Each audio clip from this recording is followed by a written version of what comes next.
അമേരിക്കയിൽ സൗത്ത് കരോളിനയിൽ 12 വയസ്സുകാരനായ ജെയ്സൺ കോളിന് അമീബയുടെ ആക്രമണത്തിൽ ജീവൻ നഷ്ടമായി. ജെയ്സന്റെ ജീവനെടുത്തത് തലച്ചോറിനെ കാർന്നു തിന്നുന്ന അമീബയുടെ ആക്രമണം മൂലമാണെന്ന് ജെയ്സനെ ചികിത്സിച്ച ഡോക്ടർമാർ സ്ഥിരീകരിച്ചു. നഗ്ലേറിയ ഫൗളറി എന്നറിയപ്പെടുന്ന അമീബയാണ് കുട്ടിയുടെ മരണത്തിന് കാരണമായത്. ജെയ്സന്റെ ശരീരത്തിൽ ജൂലൈ 7 അമീബ പ്രവേശിച്ചതായി സൗത്ത് കരോളിനയിലെ പൊതുജനാരോഗ്യ വിഭാഗം കണ്ടെത്തിയിരുന്നു. ഒടുവിൽ ജൂലൈ 19 ജെയ്സൺ മരണത്തിന് കീഴടങ്ങുകയായിരുന്നു. കൊളംബിയയ്ക്ക് സമീപമുള്ള മുഴേ തടാകത്തിൽ നീന്തുന്നതിനിടയിലാണ് ജെയ്സന്റെ ശരീരത്തിൽ അമീബ പ്രവേശിച്ചതെന്നാണ് ലഭിക്കുന്ന വിവരം.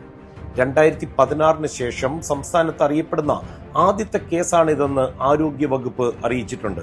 1960-കൾ മുതൽ ഉണ്ടായിട്ടുള്ള 97% കേസുകൾ പരിശോധിച്ചാലും അവ മാരകമായിരുന്നു, അല്ലെങ്കിൽ മിക്കവർക്കും ജീവൻ നഷ്ടപ്പെട്ടതായിട്ടാണ് കണ്ടെത്തിയിരിക്കുന്നത്. 1967 മുതൽ 2024 വരെ അമേരിക്കയിൽ നഗ്ലേറിയ ഫൗളറി അമീബ ബാധിച്ചതായി 167 കേസുകളാണ് റിപ്പോർട്ട് ചെയ്തിരിക്കുന്നത്. ഈ അമീബയെ അതിജീവിച്ച ഇതിൽ 4 പേർ മാത്രമാണ് ഒടുവിൽ ജീവിതത്തിലേക്ക് മടങ്ങി വന്നത്.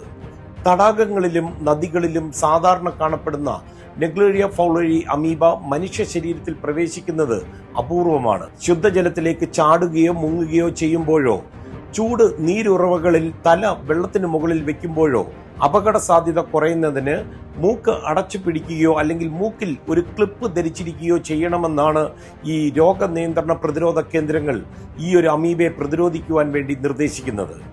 മലിനമായ വെള്ളം വിഴുങ്ങുന്നതിലൂടെയോ അല്ലെങ്കിൽ രോഗബാധിതനായ മറ്റൊരാളിൽ നിന്നോ നിങ്ങൾക്ക് നഗ്ലേറിയ ഫൗളറി അണുബാധ ഉണ്ടാകില്ല. Naegleria fowleri trophozoites isolated from the cerebrospinal fluid, or CSF, of a patient with primary amoebic meningoencephalitis are seen with phase contrast microscopy at 600 times magnification.